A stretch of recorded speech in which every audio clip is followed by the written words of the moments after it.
அடி கான் சிட்டின்னா உனக்கு என்னன்னு தெரியுமா? தெரியாது. இது எடுக்கிறது எழுதுறது உல்டாவா எழுதி விட்டுறது அதே பொழப்பு. கான் சிட்டினா மோசமான சிட்டி. அது உள்ள என்னெல்லாம் நடக்குதுன்றது. பீங்க ஒரு எலக்ட்ரிசிட்டி போர்டு ஆஃபீஸர் நான், அவ்வளோதான். இந்த பணம் கலெக்ட் பண்ணி போகிறது. இப்போ கூட ரீசெண்டாக எவனோ ஒருத்தன் ப்ளக்கை பிடிங்கினே இருந்தான்னு பாருங்க. அதுவும் இதுவும் கனெக்ட் ஆகுது எலக்ட்ரிசிட்டி. என்னடா போன வாரம் தான் இவன் எடுத்தான் நம்மளை வச்சு. இப்போ பார்த்தா ஒருத்தன் குடிப்பானா நேராக போவான், ப்ளக்கை பிடிங்கிட்டு போனான். அது இவ்வளோ பெருசு. அதே மாதிரி செட்டு போட்டாங்க இவன். எனக்கு அங்கே தான் ஆச்சரியமாக இருக்குது, இவன் செட் பண்ணி எதுனா பண்ணிட்டானா அப்படின்ட்டு. ஏன்னா அவன் பிடுங்கணும். அவன் 3ஆவது நாள் பிடிச்சிட்டாங்க போலீஸ். ஏன் அது மாதிரி பண்ணின்னு இருக்கிறேன்னு கேட்டால், அவன் டாஸ்மார்க் போவான்னா நேராக போவான், அந்த ப்ளக்கை பிடிங்கிடுவான். ஏன்னு கேட்டதுக்கு அடிச்சு உரிச்சிட்டாங்க. என்னன்ற சொல்லியிருக்கேன், நான் சொன்ன பார்ட்டிக்கு இவங்கெல்லாம் ஓட்டு போடல, இவங்க எப்படி கரண்ட்டில் ஜாலியாக தூங்குறது?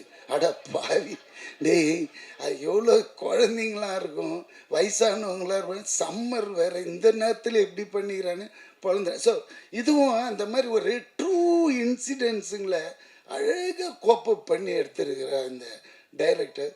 கண்டிப்பாக அதாவது சொன்ன டைமில் முடிஞ்சு திடீர்னு ஒரு ஃபோன் கால் போன வாரம், சார் படம் அடுத்த வாரம் ரிலீஸ். ஷாக்கு. ஏன்னா இதுமாரி படங்கள்லாம் அப்படியே நின்று போயிடும். ஆனால் இது கொண்டு வர்றான் பாருங்க, அங்கே தான் சார் தம்பி உன்னோட பேக்ட்ராப் என்ன பண்ணாக்கா அஸ்டன்றான், ஈபின்றான், எதுவுமே சரியில்லை, எல்லாமே நெகட்டிவாகவே விழுது மார்க்கு.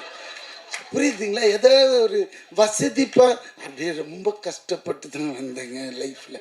ஐயோ இப்போ அவ்வளோ இதுவாக இருக்குது அப்படின்னு நம்மளுக்கே பாவம் தோணுது. ஆனால் நல்ல ட்ரீட்மெண்ட்டு, நல்லா வருவார். அதே மாதிரி ஏன்னா இந்த டிஓபியை வச்சு நான் சொல்கிறேன், ஏன்னா எனக்கு அதிகமாக மற்ற டெக்னீஷியன்லாம் தெரியல. அதே மாதிரி இந்த நேரத்தில் டிஓபின்னும் போது எனக்கு இன்னொரு ஞாபகம். நான் இன்ட்ரடியூஸ் பண்ணி என்னோடய படம் விண்ணை தாண்டி வருவாயில் மனோஜ் பரமஹம்சா.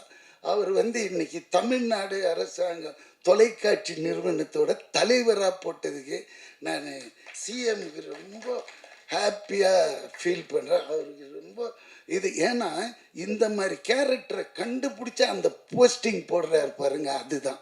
ஏன்னா ஃப்யூச்சரில் இல்லை நிறைய டிஓபிஸ் வருவாங்க. ஏன்னா அவன் very strong and very straight forward fellow அந்த மனோஜ் பர்மா.